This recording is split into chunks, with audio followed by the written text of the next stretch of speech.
हंसना स्वास्थ्य के लिए बहुत लाभदायक है।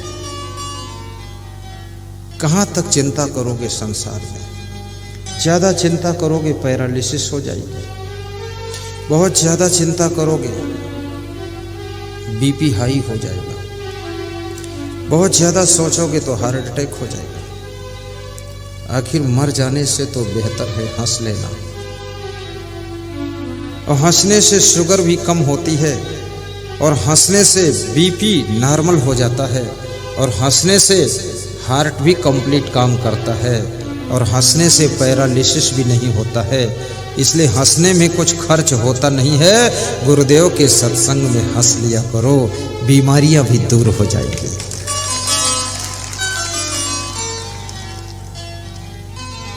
संतापाद भ्रश्यते रूपम संतापाद भ्रश्यते बलम, संतापाद भ्रश्यते ज्ञानम संतापाद भ्रश्यते व्याधि में क्षति। विदुर जी कहते हैं कि हे धृतराष्ट्र, जो लोग तादाद से ज्यादा चिंता करते हैं उनके शरीर की सुंदरता नष्ट हो जाती है। काम करो, चिंता न करो। हानि हो जाए तो उसको सह लो, गम में न डूब जाओ, गम खा लो। धन खो गया है, तुम नहीं खो गए हो, तुम हो, धन फिर हो जाएगा। जिस दिन तुम खो जाओगे तो धन रहेगा, वो भी किस काम आएगा। इसलिए बिजनेस में कभी हानि हो जाए, रोया जैसा चेहरा बनाकर मत बैठना, ये सोच लेना ये तो क्रिकेट का मैच है, कभी हार कभी जीत। क्रिकेट खेलने वाली दोनों पालियां हारने और जीतने के बाद गले मिल लेते हैं कि कोई बात नहीं। हार को भी अपने जीवन की बहार बनाओ। और बाहर की हार असली हार नहीं है, भीतर से जब तुम्हारा मन हार जाता है वो असली हार होती है। इसलिए जिंदगी ऐसे जियो हर दिन त्योहार जैसा हो, हर सवेरा नई बहार के साथ में प्रवेश हो, और जीवन में खुशियों के फूल खिले रहे। दुकान पर बैठो तो ऐसे बैठो जैसे मंदिर में बैठे हो, मुस्कुरा कर बैठिए, मुरझाया हुआ चेहरा मत रखिए। जब सोने के लिए बिस्तर पर जाइए तो गुरु का नाम लेकर गहरी नींद सो जाइए, और सोने का तरीका भी सीखिए। टेढ़ी मेढ़ी टांगे मत करिए।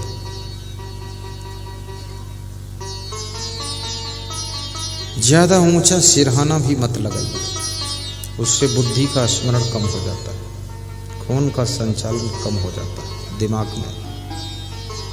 मीडियम सिरहाना, लंबी सांस लेकर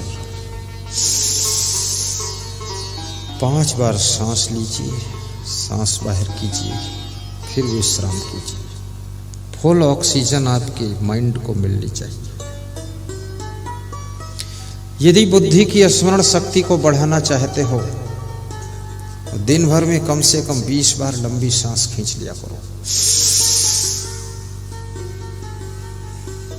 कितने लोग तो दिन भर इतना धीरे सांस लेते हैं, उनकी नाक पुनक पुनक करती है। लंबी सांस। भोजन थोड़ा कम खा लिया करो।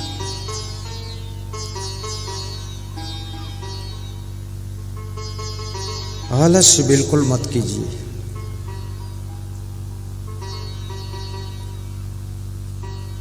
आलस्य मनुष्य का निकटवर्ती शत्रु है। संतापाद भ्रश्यते रूपम। विचारकों ने चिंता को चिता का स्थान दिया है। जैसे चिता मुर्दे को जलाती है, ऐसे ही चिंता जिंदा को जला देती है। लकड़ी में लगा हुआ दीमक कीड़ा लकड़ी को अंदर से खाकर धीरे धीरे खोखला कर देता है।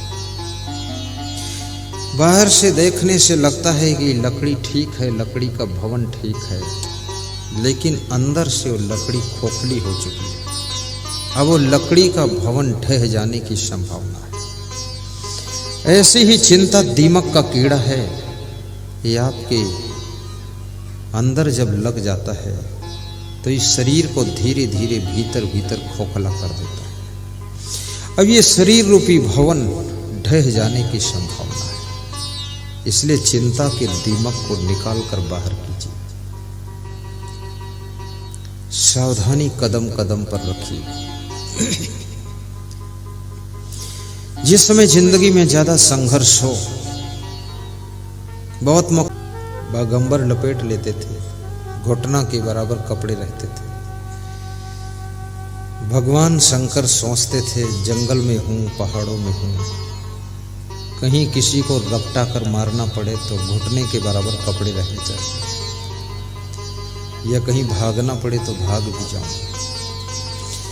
और हमारे जितने भगवान हैं सबके पास में अस्त्र शस्त्र है। शंकर जी के पास त्रिशूल है, दुर्गा जी के पास में तो बहुत अस्त्र है, हनुमान जी के पास गदा है, राम के पास धनुष बाण है, कृष्ण के पास चक्र सुदर्शन है। गाड़ी में छोटा सा डंडा रख लिया करो। कभी गाड़ी से उतरे कोई सांड मारने आ गया, डंडा से कुछ तो सहयोग होगा। कहीं कुत्ते झपट पड़े तुम्हारे ऊपर, डंडा से कुछ तो बचाव करोगे। छोटा सा रख लिया करो। क्योंकि जब भगवान को भी सुरक्षा के लिए शस्त्र रखना पड़ता था, तुम तो इंसान हो। अपने घर में भी छोटा मोटा डंडा रखा करो। कहीं कोई सांप ही निकल पड़े, कम से कम डंडा से फेंको तो अलग, उसको मारो मत। कहीं चोर घर में घुस जाए, चोर तो तुम पे चाकू चला देगा, तो कम से कम उसके चाकू वाले हाथ पर डंडा मारो तो चाकू तो गिर जाएगा।